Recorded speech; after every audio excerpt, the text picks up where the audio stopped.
എൻ്റെ ഏറ്റവും പ്രിയപ്പെട്ടവരെ, എല്ലാവർക്കും ഈ വീഡിയോയിലേക്ക് സ്വാഗതം. ഞാൻ നിങ്ങളുടെ സ്വന്തം സുരേഷ് പൂനൂർ, പൂനെ. ഞാനിന്നിവിടെ പറയാൻ പോകുന്ന വിഷയം നമ്മുടെ ജീവിതത്തിൽ ഒരുപാട് ഉപകാരപ്രദമായ ചെറിയൊരു കാര്യമാണ്. പക്ഷെ അതിൻ്റെ തിക്തഫലങ്ങൾ ഒരുപാട് നമ്മുടെ ഭാവി ജീവിതത്തെ ബാധിക്കുന്ന വലിയൊരു ഘടകമായിട്ട് മാറും. കാരണം പലപ്പോഴും നാം ഇവിടെ ഏതെങ്കിലും ഒരു കാര്യം ഏറ്റെടുക്കുമ്പോൾ നമ്മൾ ഏറ്റെടുത്ത ആ ദൗത്യം വിജയിപ്പിക്കാൻ നമ്മൾ എന്ത് ചെയ്യണം എന്ന് വ്യക്തമായ നമ്മുടെ മനസ്സിലൊരു ധാരണ ഉണ്ടായിരിക്കണം. അപ്പോൾ ഒരു കാര്യം നമ്മൾ ഏറ്റെടുത്ത് കഴിഞ്ഞാൽ, അല്ലെങ്കിൽ ഒരു കാര്യം ചെയ്യണമെന്ന് തീരുമാനിച്ചാൽ, അതിലാരുമില്ല തീരുമാനിക്കാൻ. നിങ്ങൾ സ്വയം തീരുമാനിച്ചു കഴിഞ്ഞാൽ നമ്മൾ ആദ്യമായിട്ട് കുറച്ച് ഗ്രൗണ്ട് വർക്ക് ചെയ്യാണ്ട്, ഗ്രൗണ്ട് വർക്ക് എന്ന് പറയാം. ഈ ഒരു നേടണമെങ്കിൽ, അല്ലെങ്കിൽ ഈ നമ്മൾ ഉദ്ദേശിക്കുന്ന കാര്യം ലക്ഷ്യം കാണണമെങ്കിൽ, വിജയിക്കണമെങ്കിൽ നമ്മൾ എന്ത് ചെയ്യണം? അത് പ്ലാൻ ചെയ്യണം. ആദ്യമായിട്ടൊരു പദ്ധതി പ്ലാൻ ചെയ്യണം.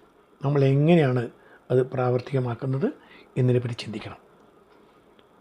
അപ്പോൾ ആദ്യം തന്നെ ആ പദ്ധതി നമ്മൾ ചിന്തിച്ചുള്ളത് കറക്റ്റാണോ എന്നുള്ളത് ജീവിതത്തിൽ വിജയിച്ച ആളുകൾ, അല്ലെങ്കിൽ നമ്മുടെ മുമ്പിൽ അറിവുള്ളവർ എന്ന് നമ്മൾ കരുതുന്ന അവരുമായിട്ട് ചർച്ച ചെയ്തിട്ട് തീരുമാനിക്കണം. ഞാൻ നിങ്ങൾ പ്ലാൻ ചെയ്തത് ശരിയാണോ? ഞാൻ ഇങ്ങനെയൊക്കെയാണ് അത് ചെയ്യാൻ പോകുന്നത്, എൻ്റെ രീതി ഇതാണ്, ഇതിൻ്റെ ഉദ്ദേശം എങ്ങനെയാണ്, ഇങ്ങനെ സംഭവിക്കുന്നതാണ് ഞാൻ പ്രതീക്ഷിക്കുന്നത്. അപ്പോൾ അവരോട് ചർച്ച ചെയ്യുന്നതിൽ തെറ്റില്ല. അവർ പറഞ്ഞുകൊണ്ട് നമ്മൾ തീരുമാനം മാറ്റണം എന്നല്ല ഞാൻ പറയുന്നത്. വിജയിച്ചവരെ നമുക്ക് എക്സാമ്പിൾ ആക്കുന്നതിന് യാതൊരു തെറ്റുമില്ല. അതിലൊരു അഭിമാന പ്രശ്നമായി കാണേണ്ട ആവശ്യമില്ല. പിന്നെ നമ്മുടെ തീരുമാനം ചെയ്യണമെന്ന് തീരുമാനിച്ചാൽ തീരുമാനം ഉറച്ചതാണോ എന്ന് ചിന്തിക്കണം. നമ്മുടെ തീരുമാനങ്ങൾ തീർച്ചയായും ഉറച്ചതായിരിക്കണം. അങ്ങനെ ഉറച്ച തീരുമാനങ്ങൾ നമ്മൾ എടുത്തു കഴിഞ്ഞാൽ പിന്നെയാണ് അത് എങ്ങനെ എക്സിക്യൂട്ട് ചെയ്യും എന്നതിനെ പറ്റിയുള്ള ചിന്ത. അത് നമ്മൾ തീരുമാനിച്ചു, നമ്മളിങ്ങനെയാണ് ചെയ്യേണ്ടത്, പ്ലാൻ ചെയ്തു. എന്നിട്ട് എങ്ങനെ വിജയിപ്പിക്കണം, അതിനുള്ള എല്ലാ ബാക്ക്ഗ്രൗണ്ടും ശരിയാക്കിയ ശേഷം മാത്രമേ ആ പ്രവൃത്തി തുടങ്ങാൻ പാടുള്ളൂ. അത് തുടങ്ങിയിട്ട് പിന്നെ നമ്മളൊരു ധർമ്മസങ്കടത്തിലാവുന്ന അവസ്ഥയാവരുത്.